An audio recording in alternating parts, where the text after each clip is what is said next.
اپنے مسائل کو حل کرنے کے لیے سبسکرائب کریں آپ کے مسائل کا حل۔ رات کے آخری حصے میں تہجد پڑھیں یا دعا کریں۔ رات کے آخری حصے میں تہجد کی نماز پڑھنا سب سے افضل بتایا گیا ہے، تو اگر فجر کی نماز سے 1 گھنٹہ پہلے تہجد کی نماز شروع کی جائے، پھر کچھ دیر تک درود شریف پڑھنے کے بعد دعا کی جائے، تو کیا یہ نماز پڑھنے اور دعا کی قبولیت کے لیے بہترین وقت ہوگا؟ اقصی حبیب انڈیا سے جی، سب سے بہترین وقت رات کا آخری حصہ ہی ہے، تہجد کا بھی اور دعا کا بھی۔ تہجد کا تو ہے، قرآن میں جگہ جگہ ثابت ہے، نبی صلی اللہ علیہ وسلم کا اپنا معمول بھی ہے کہ عام طور پر آپ رات کے آخری حصے میں نماز پڑھتے تھے، اور دعا کے لیے بھی حدیث میں آتا ہے کہ اللہ تعالیٰ رات کے آخری حصے میں آسمان دنیا کی طرف آ کے صدائیں لگاتے ہیں، حل من مستغفر اغفر لہ، کوئی ہے مجھ سے گناہوں سے توبہ کرنے والا میں اس کے گناہوں کو معاف کروں، حل من مسترزق ارزق لہ، کوئی ہے روزی طلب کرنے والا کہ میں اس کو روزی دوں۔ تو اس لیے آپ اگر یہ معمول بنائیں تو بہت اچھا معمول ہے، کچھ وقت تہجد میں گزاریں اور پھر باقی وقت دعا میں گزاریں۔ تہجد کا وقت کب سے کب تک ہے؟ کیا تہجد فجر کی سنت سے پہلے کبھی بھی پڑھ سکتے ہیں یا اس کا کوئی بھی وقت فکس ہے؟ ارباس انصاری انڈیا سے دیکھیں، عشاء کے بعد تہجد کسی بھی وقت پڑھی جا سکتی ہے، لیکن سب سے زیادہ فضیلت والا وقت رات کا آخری تہائی حصہ ہے، یعنی عشاء کے بعد اور صبح صادق کے ٹائم کو 3 حصوں میں ڈیوائڈ کر دیں برابر برابر، تو جو آخری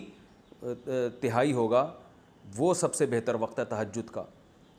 تو وہ نہیں ہو سکتا تو کبھی بھی سونے کے بعد اٹھ کے تہجد پڑھ سکتے ہیں، آدھی رات کو بھی بہتر ہے کہ نیند لیں، سونے کے بعد اٹھنا یہ تہجد کا افضل وقت ہے، اور اس کی بھی توفیق نہیں ملتی تو سونے سے پہلے بھی پڑھی جا سکتی ہے، لیکن سب سے افضل ہے آخری حصہ، پھر چلو آخری میں نہیں پڑھتے لیکن تھوڑی نیند لینے کے بعد اٹھ کے پڑھ لیتے ہیں، یہ بھی غنیمت ہے، یہ بھی نہیں ہوتا چلو عشاء کے بعد پڑھ لو۔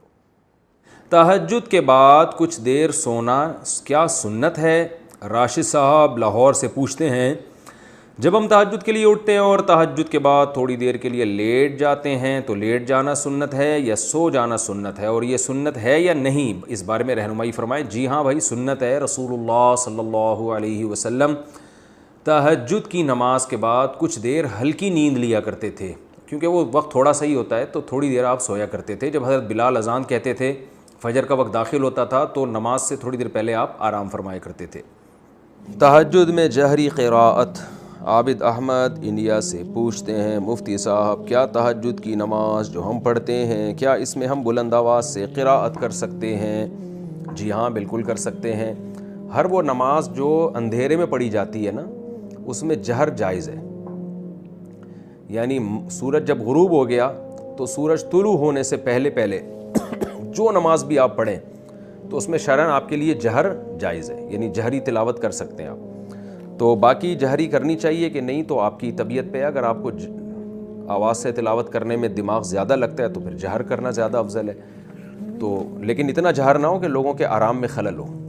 آپ تہجد پڑھ رہے ہیں، پتہ چلا اتنی اونچی آواز سے کہ محلے پڑوس والے بھی اٹھ گئے، یا اپنی بیگم سو رہی ہے وہ اٹھ جاتی ہے، بچے اٹھ رہے ہیں، تو پھر یہ جائز نہیں ہے اتنا جہر کہ کسی کے آرام میں خلل واقع نہ ہو۔